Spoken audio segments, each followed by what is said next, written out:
Welcome to the Dork Forest. Jackie and her pals will never bore us. Shameless confessions about our obsession will make us laugh and smile. So let's explore the Dork Forest and dork out for a while. Hey folks, you're listening to the Dork Forest, or about to. The websites, JackieCation.com, DorkForest.com, TheDorkForest.com, if you like determiners, FamilyPetAncestry.com, if you like jokes, because that just leads you to JackieCation.com. Those are the websites. The credits, Mike Rickberg composed and sang that song you just heard. He sang it with his wife, Sarah Cohen. He'll sing the song at the end, his words to the Mexican hat dance. Patrick Brady fixes this audio. Vilmos fixes my website, JackieCation.com. There's several ways to support the show if you want to support the show. Most basic way, the PayPal button. Donate. Knock yourselves out. There's a PayPal button on JackieCation.com and DorkForest.com. You can also Venmo me at Jackie@JackieCation.com, where you can also email me and say things. Another way to support the show, pretty painless, the Amazon button. On both JackieCation.com and DorkForest.com, there's a link, a banner to the Amazon page where you just order like normal. Doesn't cost you extra. It just supports the show. There is also merch, very direct, at JackieCation.com, a whole merch situation. You can get Ranger of the Dork Forest t-shirts. You can get Dork Forest t-shirts. You can get my stand-up comedy t-shirts. All the t-shirts are union made here in the United States of America, so they run a little big because they're made by Americans. There's also my CDs and my DVD. All of that is available digitally as well, but if you want hard copies, you go to JackieCation.com, the merch page. Not available on the merch page are a couple of enamel pins that I haven't added to the merch page yet, and they are Meat Shield pins and Spooky Reading Girl pins. Email me, Jackie@JackieCation.com, if you want those pins. There's also a calendar of my stand-up comedy. There are premium episodes of The Dork Forest, which are episodes that I've taped live, and they cost me a couple of bucks to make, so I charge you a couple of bucks for them. So if you've run through all of the free ones, go to thedorkforest.bandcamp.com and get a live premium episode if you'd like. The YouTube page is on fire. That's right. There's teaser clips on the Jackie Cation Dork Forest YouTube page, but there's also the entire episode, the whole episode of The Dork Forest are now uploaded to YouTube. So if you can't listen to iTunes or whatever at work, you can just have this on in the background with a beautiful picture of the guest and the logo. Enough already. Let's get into the show. Hello and welcome to the Dork Forest. You guys have been in my living room with Gary Petersen. Gary Petersen, welcome to the program. Jackie Cation, thank you for having me. You're welcome. Here we are. It's Gary J. Petersen, S-E-N, Gary J. Petersen on Twitter, and ComedyGary.com, because you do stand-up comedy. Yes, I do. There we go. Thank you. I have this to say. I came back from vacation, and I was like, who have I always wanted to have on and is available now? And you, Gary Petersen, came to mind. That is really nice. I really appreciate that. It has. There's something there. It's good, right? That's good. I mean, it's always nice to be considered and right, and someone who is completely open. That I am. Right, you and your schedule available here in Los Angeles. Wide open. Except I did ask, June 28th, you're doing the UCB Franklin. Yeah, first time there. First time there. Not safe for work show? I don't know what that means. It means maybe there'll be some cussing. Little blue humor. Blue. Tommy Ryman texted me and said he saw Rich Miller. Oh, crap. He saw Rich Little. And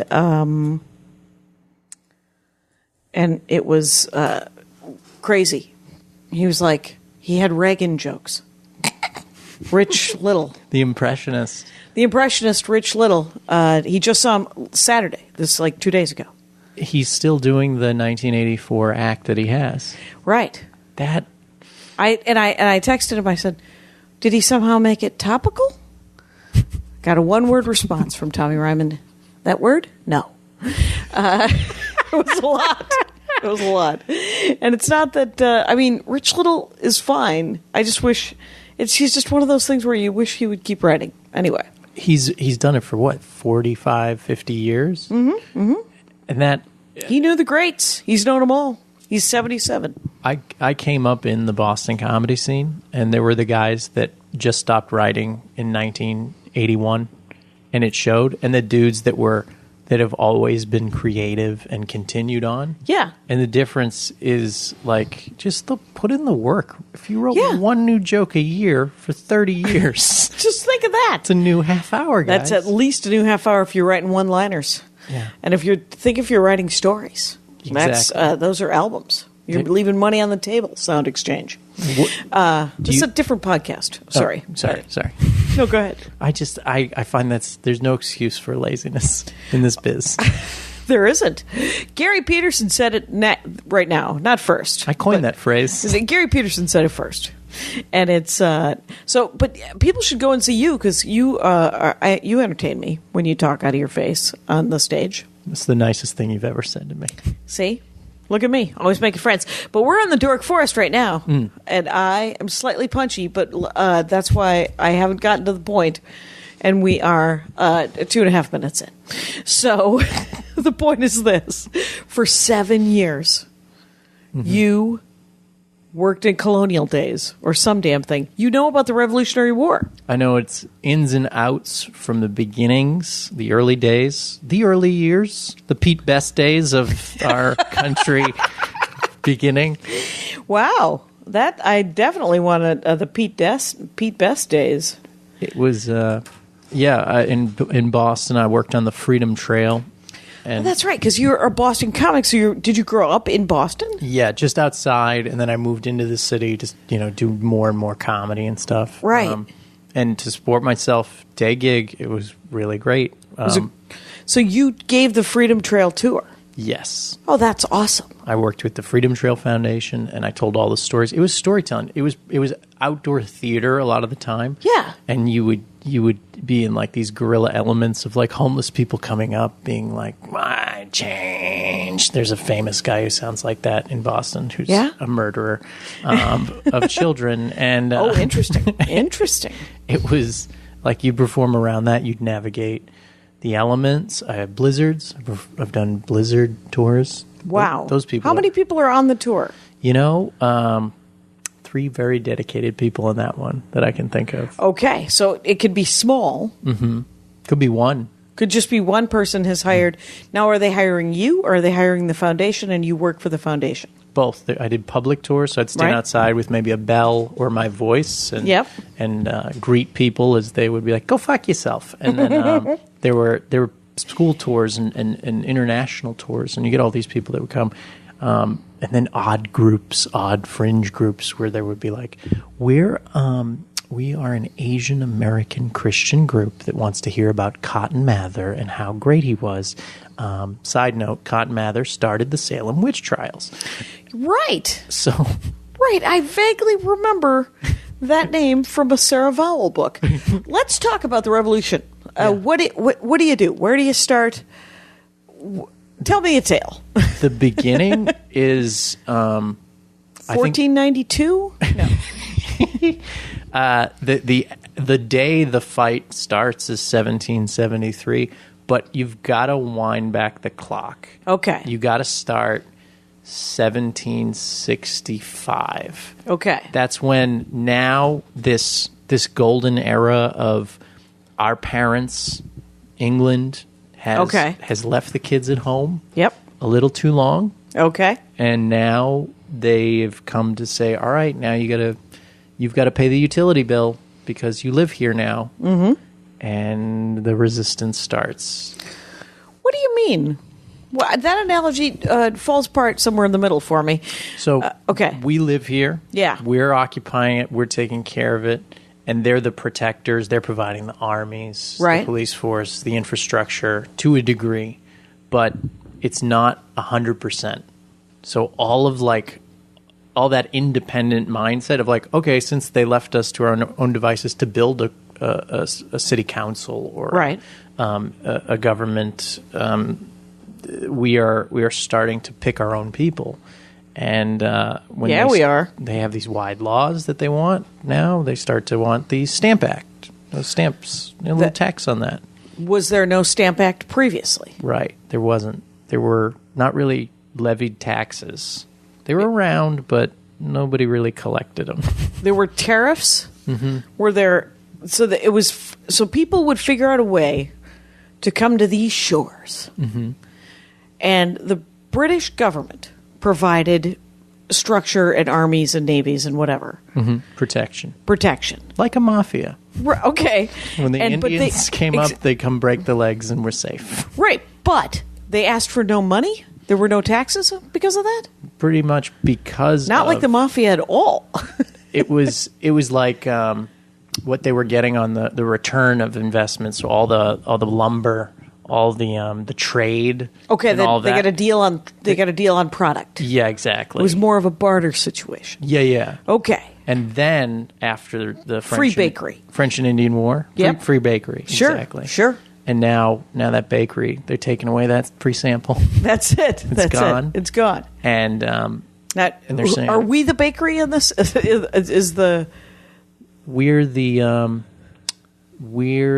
the bakery, and we're the people that go into the bakery. And now the bakery prices are surging because they want some money in addition to the free stuff. Yes, they're like, hey, all that stuff you're giving us and letting us sell around the world and all that fun good stuff. It's not good enough. We want more because we just protected you from the French and the Indians. And now we have to pay for that war. Exactly. And we're going to do that with a Stamp Act. Exactly. We're just going to give you just a little bit of a little tax, see what we can get away with. This is like the idea being like, this is slippery slope. A slippery slope. You know that old political phrase? Sure. Who hasn't heard slippery slope? This is the beginning of the slippery slope. Okay. The way Boston reacted is they lost their shit. They beat the shit out of tax collectors. Okay. They burned down the post offices and had riots in the streets. And this is 1765. Okay. The stamp master, who was given the job because he was a brother-in-law of the governor. Okay. He is new gig. He's being harassed pretty bad. The point where they're burning little straw dummies of his body. Effigy. Effigies, sure. Right out front.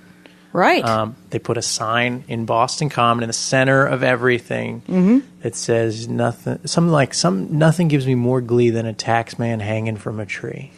Wow, rhyming. Using poetry for evil. Right. It's this is a literate group then. Yes. This is not the rabble. This is these are the sort of the tradesmen and the merchants. It's a mix because you get who's making the riots happen. Yeah. Who's behind the scenes stirring up that unrest. Yeah. Are the people that are doing very well. The people that are like what you'd say top 1%ers. Yeah. People like Samuel Adams. People like John Hancock. Right, because they see where this is going. Yeah. They see the big picture. And they're like, we should all revolt. 1,000% that. And they're selfish. Because Sam Adams, at this point, he's older than most of the revolutionary leaders. Okay. He's got a vendetta. Like, the crown fucked his dad over so badly through this weird land deal situation. Okay. That he's like, I will not let them get away with this. Okay. And he knows how But he's doing fine. He's doing great. He's not living check to check, Sam Adams. No. Mainly because he was a tax collector for the crown, and how good he was at it. He got fired for not collecting taxes, but he may have just kept the money himself. He may have collected taxes and then not passed them on. Exactly. What kind of taxes were there before the Stamp Act? Just like land taxes, I think. Okay, property taxes. Yeah, simple things like that.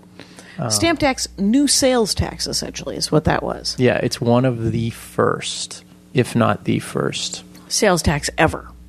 Okay, so we got Sam Adams. And then, so that's 1765.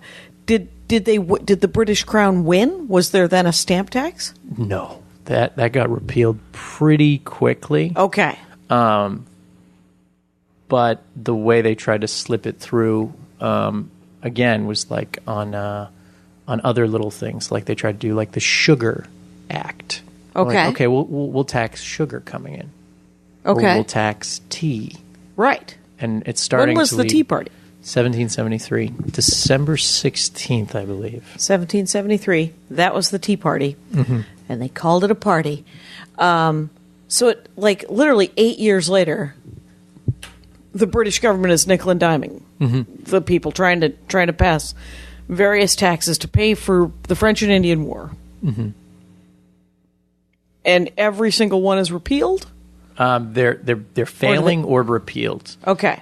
So leading up to the Tea Party, you've just got in the streets brawls. You've got tax collectors that are the worst of the crown people. Okay. They had sent over people to America that were not good at their job because nobody liked America now. People were like, that's a trouble zone. Right. Let's get rid of this guy by sending him there, because two stones, one bird. Exactly. 2 birds, 1 stone. Other way. 3 cups. Checkmate. Go. It just became this. There are moments, little stories, and I think in Nathaniel Philbrick's Bunker Hill book, where like a tax collector is walking down a hill, and a little boy like gave him a weird look, and he started getting into it with him, and then smacked the kid with like his saber, and you're like, what the hell is going on? Where this one loyalist guy trying to collect taxes that nobody likes beats up a kid, and now his house is being ransacked, and he's being paraded in the streets naked, tarred and feathered. Oh, wow. Okay. Tarring and feathering is a crazy, disgusting act of terrorism. Don't you die then? If you tar and feather? Yeah. No, you lose layers of your skin. It burns it off. But you live. It's almost worse. Kinda. Yeah. There was a tax collector, John Malcolm, who was tarred and feathered at least twice. Twice? And the gross story about him is he kept all his dead skin in a box and brought it to England and presented it to the king. To the king, basically. He's like, hey, man, I gave a couple of layers of my skin for you people. Could I get a job here? Is that what he wanted? He did it. You're exactly right. He presented his skin and said, I want to lead one of your armies in the war against America when fighting broke out later. Okay. He was like, this is my resume. Right. John Malcolm. And did he end up doing just such a thing? I believe they gave him a job, yeah. Yeah. It's hard to turn down a guy who's given 2 layers of his skin. They have to check your references, but of course. The DNA at the time. So when they tar and feather somebody, do they do their head too? From what I've read, they rip off all of your clothes. Right. Then they burn you with this hot tar that covers your entire body. They throw it at you? They pour it on you. Somebody holds you down, and other people pour tar on you. Yeah. You're usually on like a wooden, like a sawhorse? Yeah. Like one of those. Almost. Okay. It's almost a weird like crucifixion type holding table. Right. They put you in that. They burn you. They throw some feathers on you, because why not? And then weird. Parade you around the whole city. Wow. In the cold. Well, you're not cold. You're. People died from that, I would imagine. I imagine. It's not healthy. No, that's not a go. That's not. Okay, so that guy. So that's 1773 is the Tea Party. Leading up to the Tea Party is like this is the straw that broke it all. This is where we may have a union here still. There's still hope. Okay. And the Tea Party worked like this. All these piles of tea, the East India Trade Company, that is going out of business, a company considered too big to fail. Oh yeah, is bailed out. They're getting a royal bailout, and all their shitty tea is being sent to us. And now, it wasn't even good tea. Wasn't good. All right. That's why nobody gave a damn. Yeah, we send them shitty tea. They'll buy the tea because they love it, and the amount on the tea, the tax is small, but we're going to slip this past you. And by slipping it past you, I mean like they're going to say all those other taxes are gone. They're gone. Don't worry about it. Just worry about this tea. That's all that's left. So it's an idea like to make those around seem like, oh, they're giving in to us. They've gotten rid of all those shitty taxes that we didn't want. However, Sam Adams, John Hancock, other smart leaders, Dr. Joseph Warren, Ben Franklin, they know it's a trick. It's a little trick. We can't let that tea be sold. So now we got to, of course, riot. I like your storytelling technique. You're like, what are you thinking? No, we're not. We're still not in. So they don't want independence. They still want the British Army and Navy to take care of them. Yeah. But they don't want to pay for it. Yeah. That's pretty much what it comes down to. The argument being like, we paid for it. We fought in the war too. We were here. Right. Our people suffered. We were in the land. We gave you things. We quartered your soldiers during that war. Mm-hmm. Our people literally fought alongside you. Mm-hmm. Yet we're viewed along these times as second-class citizens. Okay. Because you are not English-born. Okay. Technically. And that was an issue. Mm-hmm. You're North American. Okay. And that means you're less than. Okay. So that's why you're being dismissed. Every time you raise an objection, they destroy your business or they take your land.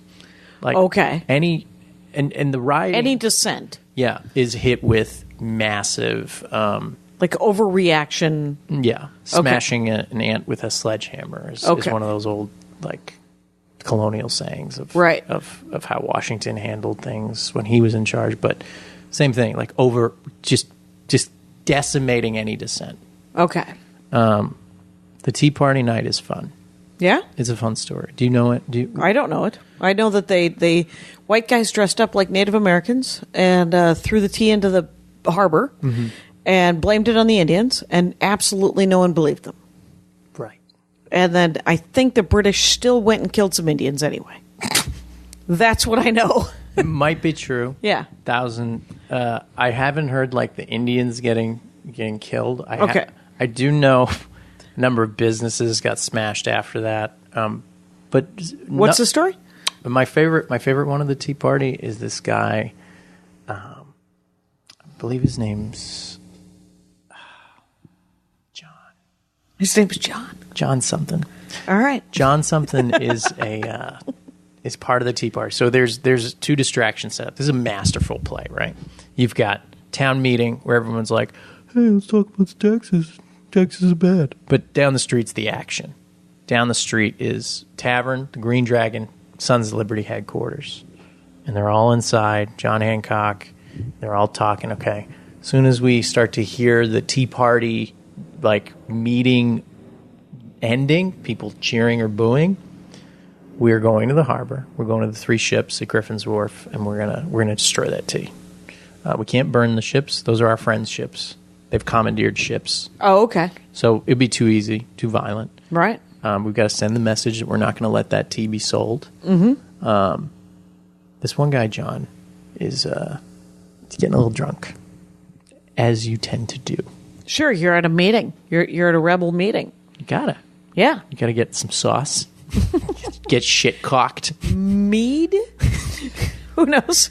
You went Boston. I went Odin. I don't know why. I went Thor.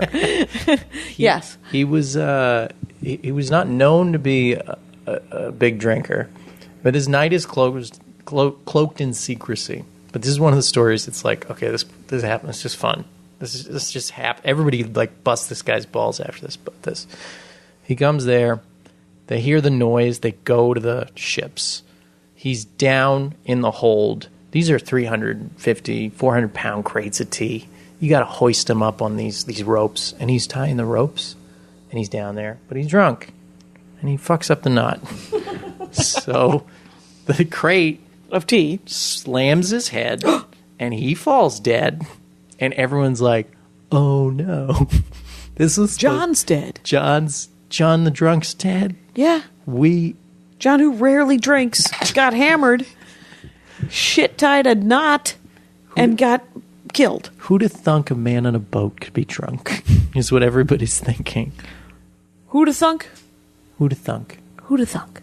As he's laying still, they're like, we got to do the right thing. We got to get rid of the body, right? Because we don't want a body count. No, there's no.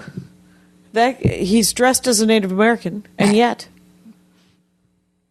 They're going to see that it's John. Exactly. His disguise won't fool the doctors. Right. Right. The disguise isn't going to hold up to anything ever. Anyway, go ahead. They roll him up in a sheet and carry him like a rug. Sure. And they throw him in a carpenter shop, and they put some sawdust on his body, like wood chips. Yeah. And they're like, all right, we'll find him in a day, so we have no casualties the night of the Boston Tea Party. The next day, the leaders of the Boston Tea Party go to the widow, John's widow's house, to break the news. In walks in John with a dent in his head, wondering, why did I wake up in a pile? He wasn't dead. Mm-mm. He was alive. Wow. And confused. Oh, I'm sure. Probably concussed. Concussed for sure. The fact that, what was he wearing? What was he asking for it? No, my real question is why? Okay, so everybody was drunk, is what you're telling me. They couldn't tell a dead person from a guy that had been knocked out, but they're like, yeah. John's dead. As was Let's go throw him in a pile somewhere and deal with his body in a couple of days. Yeah. And John walks in while they're talking to her? Yeah. They're like, we thought he was dead. We thought he was, look, but it's John. Here's some money. Here's some money? Yeah. Oh, good. They gave her like a pension. Oh, right. They were putting it together to like kind of ease the pain. Yeah, yeah. And then they were like, all right, sorry about that. Can we have our money back? Or no? They left it with They her. left it. Oh, good. Oh, good to know. Good to know. It's like a Do you remember the wife's name at all? Mary? John and Mary? John and Mary. You got nothing. Welcome to the Dork Forest, you guys. I'm talking to Gary J. Petersen with an S-E-N. And it's Gary J. Petersen on Twitter. And comedygary.com. All right, so that's the Tea Party. Any other good Tea Party stories? Aftermath with Ben Franklin. This is a good one. Yeah? I know you're a roast comic. I know you're all about you go to the roasts every Tuesday at the Comedy Store. I've never. When I think of it, I think I would rather tar and feather myself than be party to any sort of a roast. Anyway. Why not a roast? So just a quick aside. Quick aside. Roasts are mean. They're often dumb. It's like Howard Stern. I'd like to hear the best of from a second party. That's my whole thing about roasts. There you go. I would, but some people love them. Yeah, and I like the spectacle somewhat, but I think that there was a weird parallel from Ben Franklin's life, as he was born in Boston, raised, and hated Boston because his parents sucked. Okay. So he ran away at 13, and he did all right. He did all right. He came up fine, and he realizes Benny's like, I can fix this. Mm-hmm. I can fix this whole colonial situation. This is 1774. He goes to England. Yeah. And he asks for counsel.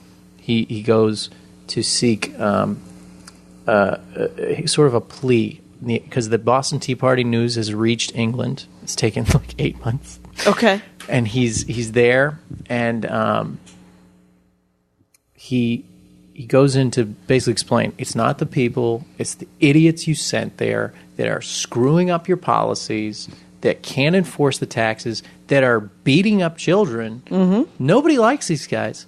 I can fix it. Mm-hmm. And he's like, I know Governor Hutchinson is giving out jobs to his friends. The reason he knows that is because he steals his mail. He's a post office general. Interesting. Ben Franklin steals his mail. Yeah, he was the postmaster. And that it probably became the postmaster to steal the mail? Probably. All right. He was pretty smart. Smart guy. All right. So he goes to present this evidence.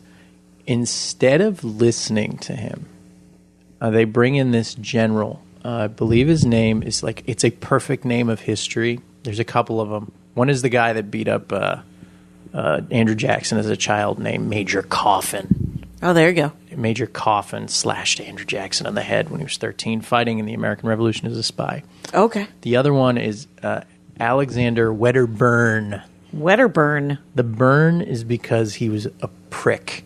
He was known to be like a roasty type of dickhead who would come in and just eviscerate you. Okay. So instead of listening to Ben Franklin, they have a whole council of all the high, like it's the House of the Lords, basically. Yeah. And this guy just eviscerates America, makes fun of Ben Franklin, makes fun of his hair, his old looks. I mean, he's in his, I think, late 60s. Right. And he just talks down to him. And it is thunderous applause and laughter. Right. The guy's killing. Right. It's bad, though. The point where the next guy they're going to send in to crush Boston, Thomas Gage, would be like the military commander. Yeah. Is watching this and says out loud, "This is too much. Yeah. This is the doctor a little mean. took. Yeah, I don't like it." Yeah. He also does not enjoy a roast. No, he does not. Thomas Gage. Sure. So Ben Franklin says to a couple spectators close by, he doesn't declare it because he can't, but he says the words, "Mark my words, I shall make your king a little man for this." There you go. And that dude is so fucking smart that he uses his knowledge of his cousin, who was a whaler, who knew how to navigate New England's coast properly, to create better naval maps. So our Navy was smaller but faster and more efficient, and communication was 10 days faster during the war because we had this guy on our side. There you go. So our team is building to an insane level of angry people with vendettas. Sure. And and intelligentsia, like Richie Rich. Exactly. All right. What else you got? I got a lot. You got a lot. You got any requests? Andrew Jackson was a spy for the Americans? When he was 13. Yeah. When he was 13 in the Revolutionary War. Mm-hmm. There's he was this group called the War Hawks. Okay. A young boy. Sounds like a club, He-Man Girl Hater Club, that Andrew Jackson might be in. Yeah? They did travel with a dog. Sure. With just a spot over his eye. Sure. He was a horrible life, weird guy, but I mean, understandably so that like all his family's pretty much dead by the time he's like 14. You know that almost every single one of these founding father guys were orphans? Yes. That was, how weird is that? George Washington, parents died when he was in his teens. Mm-hmm. Alexander Hamilton, parents died when he was 12. John Hancock's father died when he was 13, 12. Aaron Burr, also, parents died when he was 16 or 17. All of them orphan. Oh, Marquis de Lafayette, parents died when he was 14. I wish my parents were dead. Oh my God! What just happened, you guys? Happy Father's Day. Happy Father's Day. What just happened?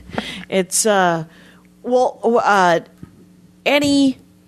the organization of this was done by who, and how did they do it, and where did they do it, and how did it become a mass movement? For this. Good question. Thank you. The organization, the planning, the groundwork is laid in Boston by Samuel Adams, John Adams, Paul Revere, who's more of a leg man, but knows how to get shit done and supply materials and things like that. Hancock is the money. Oh, yeah? If Sam Adams is the mouthpiece, Hancock's the money. He was the second wealthiest man in New England, and he married the wealthiest family in New England. Oh, God. And then smuggled and smuggled and smuggled and made a killing. So much money. So much money. So much against taxes. Mm-hmm. Does not want to share any of the wealth. No. Fair enough.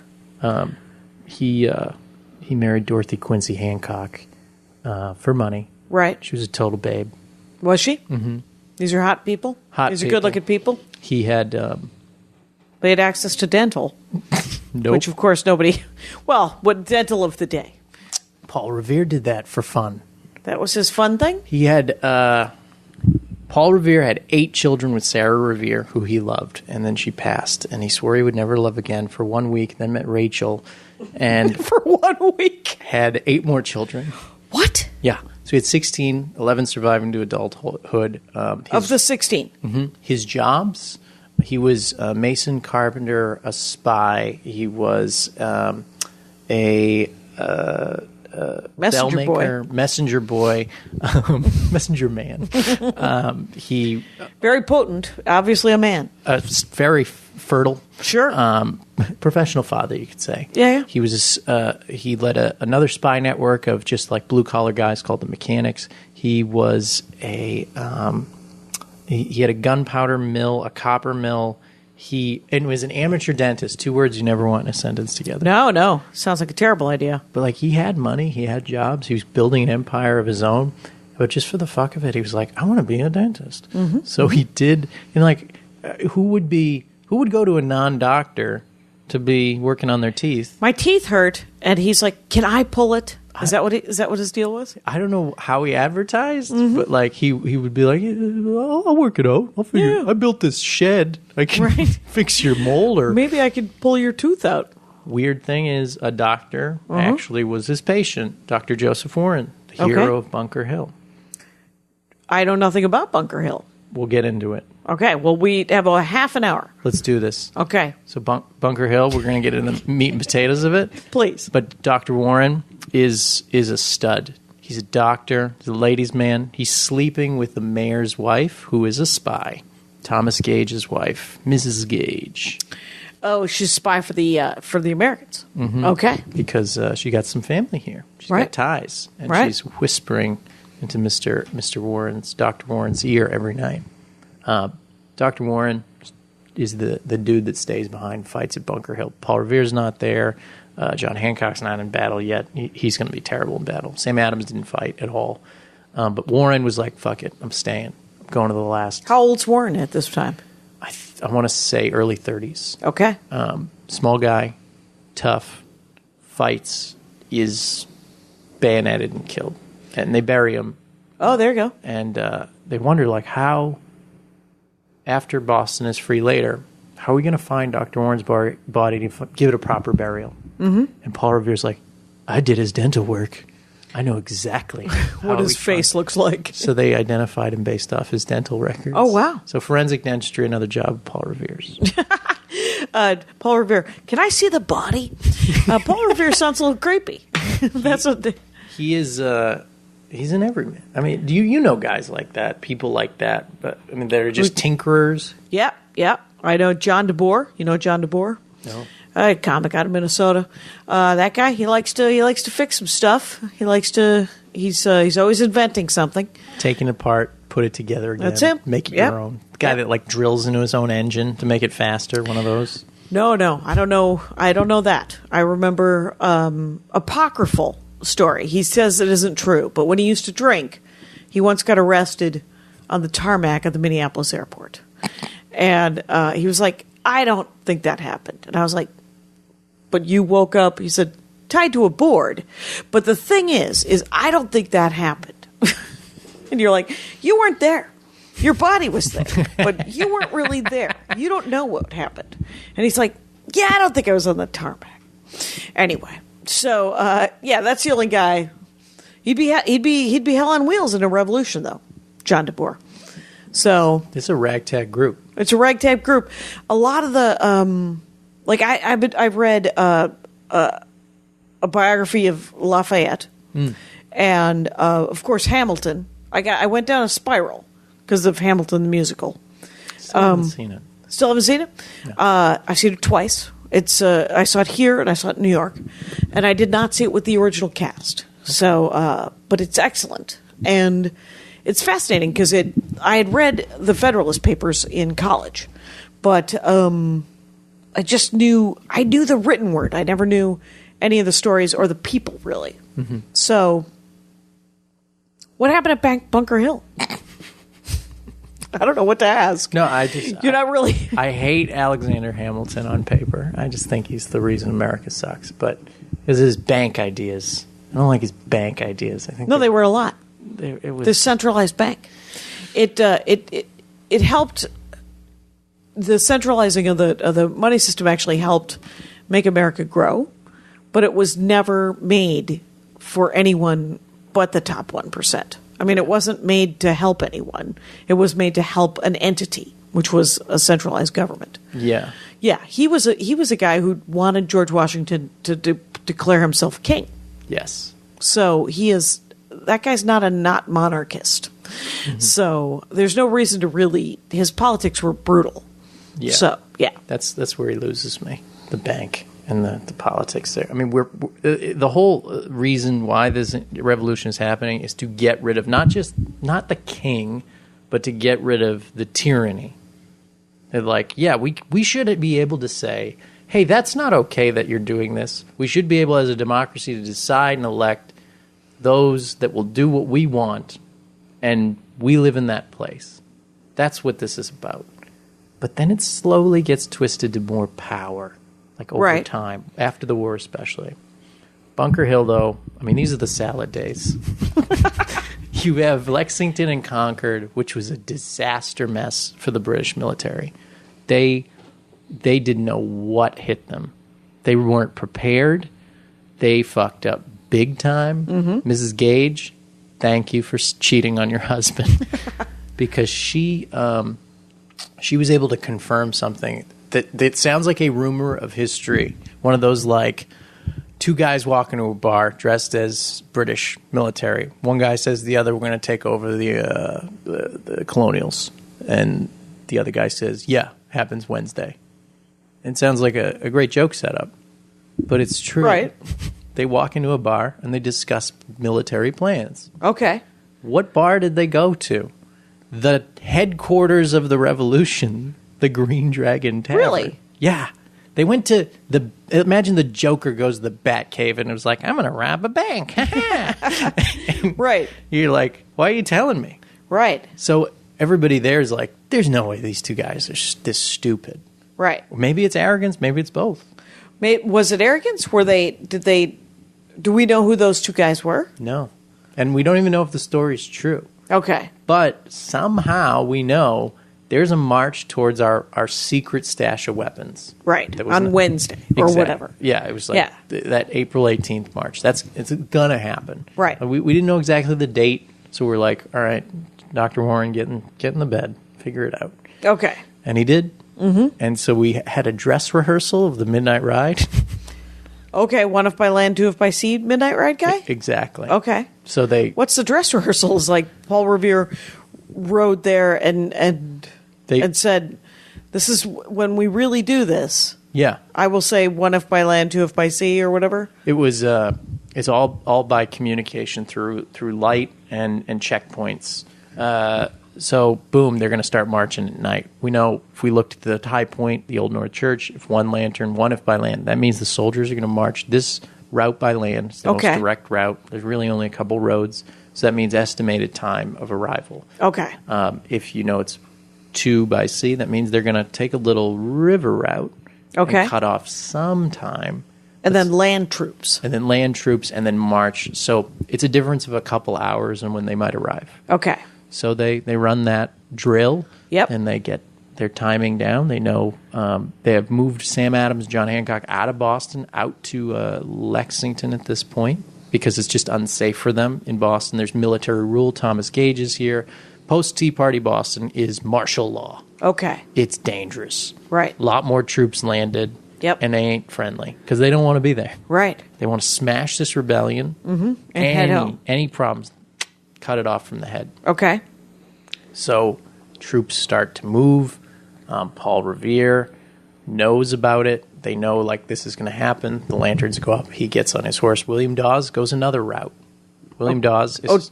sort of backup, just in case one of them gets caught? Exactly. Okay. And then there's a third guy that's going to show up in this ride. We'll get to him. Dawes is a bit drunk. That's why his route goes up and down, up and down, up and down. Paul Revere's pretty direct. Yep. Paul Revere sees the lanterns, crosses the Charles River, lands in Charlestown, and goes to this deacon, John Larkin, who is like, when the revolution time comes, I will give you my best horse. Okay. The lanterns start, and it's time for the revolution. And John Larkin's like, I gotta, you want my horse? Or, you know what? My neighbor's got a better horse. Let me just grab his horse. So it's a borrowed horse. And he just gives him this random horse. So there's no like magic brown beauty. That's all rumor. Paul Revere jumps on this horse he's never ridden. Yeah. Gets to checkpoints and doesn't scream the British are coming ever. 2 reasons. Doesn't make sense. We're all British. Right. Even though we're second class North American British. Right. It'd be like saying the people are coming. Right. You also wouldn't scream on a top secret military operation where there are troops stationed at checkpoints too. Right. So you're hitting these checkpoints to let other people know so they can send more riders to alert militias. Right. This is more of a Pony Express kind of thing. It's like he goes to the first place and says, which one was it? Was it by land or sea? It was by land. Okay. So he would... so Pad, he goes to the first one and says, they're coming by land, pass it on. Yep. Okay. Then he goes to the next one. William Dawes, same thing, a little bit drunker. Mm-hmm. They meet John Hancock, Samuel Adams pretty much at the same time, so timing's working perfectly. They let them know, you got to get out of Dodge. They're going to arrest you. That's why they're coming here. Destroy, burn the armies. It's a seek and destroy. And they're going to arrest you, too, because you're leading all this stuff. Right. You're the money. You're the mind. Boom. Done. They're going to take this out in 3 swift moves, and it's a brilliant plan if they didn't talk about it so much. Right. If it wasn't so chatty Magoo. So that is the perfect title of what the revolution should be called. Chatty Magoo. 1777. Dave McCullough's next book. Possible. Did you read Dave McCullough's book? I listened to it. Oh, really? Which was a lot harder. Or a lot easier. Because I always find that the nonfiction being read to me, unless it's being read by someone with a super soothing voice, which makes you just want to fall asleep, is easier than trying to slog through it. He does not have a soothing voice. Not like me. Not like these NPR pipes I got going on. When's this all going to come together? So, okay. So they meet. Lexington and Concord. They've got Lexington. They're there. John Hancock, Samuel Adams. They're like, get the fuck out. Paul Revere. And John Hancock is like, I think I'll be ready to go. Let me just eat some fish. He wants dinner first? Yeah. Is that it? And it's a fish dinner. His motives are mixed. Number one, I think he wants the glory of being around for the first battle. Okay. Sam Adams says, what a great idea. This is great. We should eat fish at 1:30 in the morning. Because Sam Adams is afraid of horses. Oh, weird. It's so true. Why do you know that? When he was a young boy, he fell off a horse. So John Adams, I think the revolution paid for it, actually. It's a carriage windowless, so he doesn't have to look at a big, scary horse. So they can hilarious. move him around. Oh, my God. John Adams. John Adams took care of his second cousin. Okay. Wait, what? Wait a minute. Who's afraid of the horse? Samuel Adams. Samuel Adams. But John Adams bought this windowless carriage, I believe. Okay. That's who fit the bill, so they could move Sam away. Around. Okay. So they're kind of not moving fast. Yeah. Revere and Dawes leave. They bump into this guy, Dr. Samuel Prescott. Okay. About 25. Just came from his fiance's house, Lydia Mulligan. Okay. Lovely girl. He was kicked out of his fiance's house for being there too late. There you go. Sure. A little hand-holding going on. But fiance, they should get some time together, no? Not, betrothed. Not that late at night. Not that late. All right, wrap it up. Not after midnight, the witching hour. That's it. Well, there. Clearly, why don't you guys go jump over a broomstick, and then you can stay over all night. Exactly. Is that what I'm hearing? Okay. So Prescott's like, I love you guys. I've heard all about you. I've heard about the revolution. I'm a doctor. I can help out. I'm a son of liberty. And they're just like, okay, you can join us. And within, I don't know, 8 seconds of getting this new guy on the ride, yeah, the British troops nearby who were scoping out Hancock and Adams for the arrest, yeah, go to capture these riders. Mm-hmm. Revere gets caught. Dawes gets away, but then falls off his horse and breaks his arm and gets caught later. And this third guy who had nothing to do with anything, a complete missing piece of the puzzle, is the only one to reach the final part of the mission, which is the armory in Concord. He's got to get there and say, this is the time frame they're coming now. Okay. So it was like good chance. And Revere is now being interrogated at gunpoint. Okay. Supposedly a pistol to his head. And what do you think he does? The great son of liberty, Paul Revere, all those children to think about, all those jobs, all that revolutionary thought and effort, that midnight ride. What do you think he does? What do you think he tells them? Well, now that you set it up, I think he folds like a house of cards. You're 1,000% right. Tells him everything. He's like, what else do you need to know? And it's not because he's betraying his country. It's a smart play. Smart play. In that he does this. It's smart for him. He was about to get shot in the head. Exactly. Yeah. And he plays it like this. You can kind of do whatever you want with me. I don't care. You guys have no idea the amount of men ready, armed, trained, that know you're coming, know like he gave them these details of their operation. They're like, how the hell does this guy know that? Gave him credibility. Mm-hmm. So they were like, all right, this guy's telling the truth, and we don't have time to take a prisoner. We need to go warn and back up these other guys. Mm-hmm. Get ready. Mm-hmm. Or run away ourselves, because who wants to fight? Right. We're in America. This sucks. My job, my pay is not good. I'm getting beat up every day. Snowballs. Right. It's not even... Snowballs? Yeah, snowballs sometimes. It's not soldiers hit with snowballs. That's why the massacre happened. We'll talk about it. We don't have time. But okay. So he is let go. So they let him go. Mm-hmm. And then they go to find the marching soldiers who are heading towards Concord and Concord. Mm-hmm. And do they find them? They find Lexington. They don't find Hancock and Adams. They're gone. They start to get close to an armory. Wait, the soldiers who had Paul Revere, did they find their guys? Yes. To tell them that this mythological, well-trained revolutionary group was going to kill them? Yeah. Okay. And they and so then the British soldiers are marching towards Concord, clearly thinking, "Oh my God, we're going to have a full-out battle with another army." Yeah. And these at this, I think the arrival right near the bridge, where on the other side is like the main armory, where they're just going to burn all this stuff. Right. It's right behind Ralph Waldo Emerson's grandfather's house. Okay. Still stands. They are faced with, I think it's over 500 British troops, armed, trained, bayonet, like know what they're doing. Right, redcoats, not mercenaries. Right. They know. Okay. They know how to. How many Americans? How many rebels? Approximately 72. Against 500 of the British Empire's trained troops. Yeah. Interesting. Okay. How'd that go?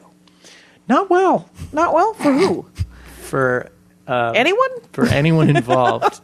The shot heard around the world at like 5 a.m. Nobody knows who shot. Might have been a guy down the street shooting his gun off before he went into a tavern, but I don't buy that you would go into a tavern at 5 a.m. No, that seems weird. And so one of the Americans shot first. Perhaps. We don't know. That's the story in a picture book when I was a baby. The shot heard around the world was the first shot. Also pictured in that book was the Americans not meeting the British on a fair field. Them hiding behind bushes, murdering them as they marched. That's about to happen. Okay. So they flee from the field, and then over from the bridge is a stand, because you can't really get around the water. There's the distance in the guns is only like 50 yards. You can't snipe, really, with the quality weapons they have. Right. You can shoot toward them, and it might make it, or it might fall right before it gets to you. If your weapon even goes off. Right. 1 in 8 chance it doesn't. Really? Yeah. 1 in 8 chance it doesn't fire. Mm-hmm. So you're just screwed all around. Right. That's why the bayonets are fixed. That's so that that's you can what stab people. Exactly. That's what won wars. Okay. Bayonets, swords. Trampling by horse. Somebody picking up a rock and throwing it at another person. It was faster. It had a better chance. So they just made this stand and started pushing them back, and then through the woods on the retreat route, it is just a turkey shoot. Okay, they just start shooting them. Mm-hmm. Because they're marching in form as per regulation. Mm-hmm. Some guys now are like breaking rank and running. They're just running into the woods. And those guys are toast. Right, because they're running toward the people that are hiding in the woods. Exactly. And they will be beaten to death, at the very least. Or they'll just get lost in the woods and die. Because these are uncharted, a lot of these are uncharted woods. But imagine it's your backyard that you've hunted and fed your family off of for 30 years. You know it. You know it well. Yeah. You know where to hide, where to shoot. And they're marching on this single road, high, like hills on both sides, and they just decimated them all the way back on their retreat route. So the British soldiers that night had marched just about a Boston Marathon twice. So that's about 40-something miles. Right, so it'd be 52.4. There, is it 26 miles to where they marched and then 26 back, or was it 52 there? Just about 26. 26 there? 26 there, 26 back. And how many lived? How many were killed? Numbers wise, I think I can't remember. Like if there were 500 of them, were half of them killed? I think about a quarter of them were slaughtered. Right. Within Concord and Lexington. 250 down, because they start to get backup, but the backup, it starts to retreat as well. Right. So it ends up being 1,200 British soldiers and then an undisclosed, probably 3,000 just random farmers and militiamen picking them off. Oh, okay. So I think overall British casualties British soldiers were, I want to say, like 300. Okay. 300 out of 1,200. Right. Pretty bad. That is bad. And then, so they never destroy the armory. Does the revolutionaries, do they move the armory? That's a good idea, because now they know where it is. Exactly. You might want to, they'll just come back and try again. So they move the armory, and then, and that was in 1775? Yep, April 18th, 1775 was the ride into that morning of the 19th. Okay. And then... there's a test at the end of this. Well, here's the great thing, is that we've made it to the beginning of the Revolutionary War, and we're at an hour. That's good, right? Sequel. Episode 2. Episode 2, Bunker Hill. Just that. So, but how long after Lexington and Concord is Bunker Hill? June. So April, May, June, 2 months. Couple of months. June 17th. Tomorrow. Tomorrow. Look at that. Happy early Bunker Hill Day. Happy Bunker Hill Day. So when you would show people around, where did you start did you go to Lexington and Concord? Did you drive these people? Or was it just one company I would drive out there and drive around the city, but on foot in the Freedom Trail Foundation tours, I would start in Boston Common. Okay. Which is like the beginning of the trail, and go all the way to Charlestown, which is where Bunker Hill happened, if you're doing like the complete trail. How long is the trail? A couple miles, or? It's about 3.5 miles. Well, that's not bad. 16 sites of history. Of history that happened in Boston in the 1700s. What are some of them that you remember? All right, I think I remember all of them. Let's see. Boston Common, then you move to the Granary Burial Ground, where it's the second oldest burial ground in the country. It's where Paul Revere, Samuel Adams, John Hancock, Ben Franklin's parents are buried. You also have Old City Hall, the King's Chapel Burial Ground, Boston Tea Party meeting site, which is the Old South Meeting House, the Old Corner Bookstore, which is where Anne Hutchinson used to live, Faneuil Hall, that's where the Tea Party early political meetings started, but it's also right next to that is where the Tea Party launched, where the Green Dragon is. Boston Massacre site, which is the old old. God damn it! What's it called? It's the Boston Massacre site. Boston Massacre site is right in front of a Starbucks. Or? The old State House. The old State House. Okay. And then the new State House is another site, and then of course Cobb's Hill Burial Ground, the Old North Church, and Bunker Hill. I think that's it. And that's where it stops. Bunker Hill. Bunker Hill. You get there, and we kill you. Bury you in the hill. Where did you grow up outside of Boston? Weymouth, Massachusetts. Weymouth with an EY? Mm-hmm. There you go. 3 celebrities, Abigail Adams, Rob Corddry, and George Young, who that's Johnny Depp's character in the movie Blow. There you go. Those are the 3 famous people that come from your hometown. It's a weird statue we have. It's a weird statue. We have a statue of Fonzie in Milwaukee, so I got Gotta laugh. Is he on water skis? He is not, and he's tiny, and he doesn't look anything like Henry Winkler. It's unfortunate. But it's right around the corner from the Safe House, so if you go to Milwaukee, you guys, go to the Safe House. And also, you can go to the place where Happy Days, you go to Leon's, which is the home of what Arnold's was. It was the custard stand that it was based on. A frozen custard? Who doesn't love that? I just came from Little Bighorn. Yeah. And I said, and because I hadn't done stand-up in over 10 days, I said I was working the room. Essentially, I'm in the bookstore at Little Bighorn, and I was talking to the kids working they were Native American kids working some tour desk, and I said, "Why isn't there a custard stand here, a frozen custard stand?" And the kid goes, "Yeah." I said, "Leaving money on the table, National Park Service." And the girl got it right away. The boy who was on his phone looked up after a couple of beats. He goes, "I just got that. We should totally do that." Yeah. Custard's last stand. I was a Packy. I was a fucking Packy. Worked at the Park Service. You worked at the Park Service? Fucking Boston Harbor Islands and the Kennedy birthplace, kid. Is that accent affected, or is it is that how they talk in Weymouth? Or do they talk slightly? I mean, I know the R has dropped a great deal of Boston and Massachusetts. Mm-hmm. I had a friend from Worcester. But she thought it was much cooler than it was. I didn't know it was sort of the joke town until I worked on Cape Cod one summer. Mm-hmm. And I said, "Oh, a friend of mine's from Worcester."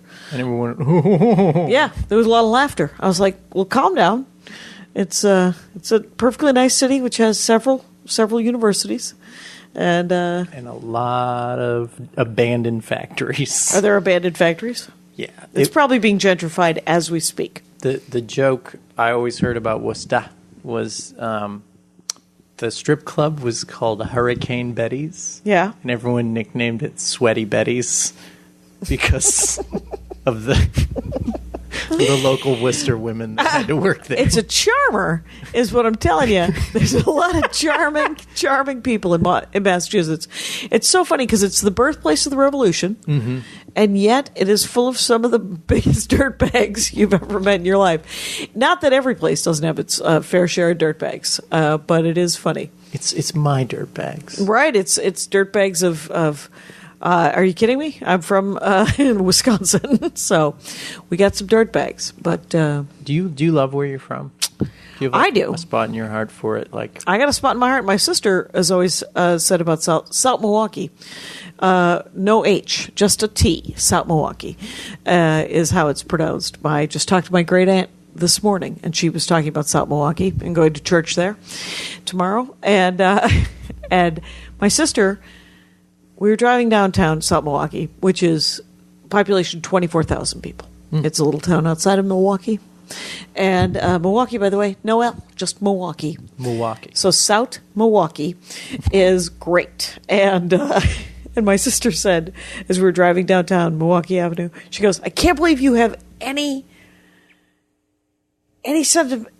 sentimentality." I forget what it was. It was some sort of, "I can't believe you have any sentimentality about this town. Can't you see what this town needs?" And I said, "What?" And she said, "A match and some sort of propellant And you're like, all right, calm down. I had an old lady story of a friend. He saw an old lady in a supermarket in Boston. And there was these 3 Southern girls picking out watermelons. And they were just like, I want this one. I really like this one. This one looks good. And this little old lady's like, she's brooding. And she's just like, where you from? They're like, oh, I'm from Athens, Georgia. How are you? She goes, when is your bus leave? Well, it does sound super supportive. I'm not going to lie to you. Gary Petersen, you guys, has been on the Dork Forest, and he's given us a taste of the Revolutionary War. We will have him on again when we want to know about the next battle. And we're going to do this. It's going to take the Revolutionary War lasted 8 years. 6 of fighting, 2 of negotiations, yes. And we're going to have you back every year for the next 8 years. And we're going to hear a little bit more every time. Thank you so much for being on the show. It was my pleasure. Thank you. I'm a big fan. You do an amazing job. Well, thank you. And it's at Gary J. Petersen with an S-E-N and comedygary.com. And you know the rules out there, you guys. Take care of each other. My hat, my hat, my hat. They're dancing around my hat. My hat, my hat, my hat. Well, what do you think of that? If it looks like a Mexican hat dance and it sounds like a Mexican hat dance, it's most likely a Mexican hat dance. So take off your hat and let's dance. Yay! Oh, my God. Why don't we just call that as the end of the show?